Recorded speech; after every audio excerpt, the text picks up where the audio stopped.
አበባ ቁጭ ብሎ እኔ አማራ ተወካይ ነኝ የጉራጌ ተወካይ ነኝ ያዙኝ ልቀቁኝ ቡራ ከረዩ የሚለው ሰው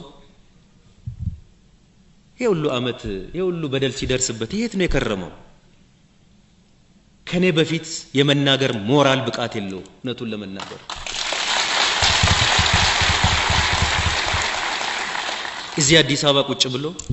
ውጪ ቁጭ ብሎ ከሚናገረው ከሚጽፈው በላይ እኔና ባልደረቦች የኦሮሞ ህዝብ ነው ሴቭ ያደረገው ይሄን ህዝብ ፕሮቴክት ያደረገው ነፍሱን ያተረፈው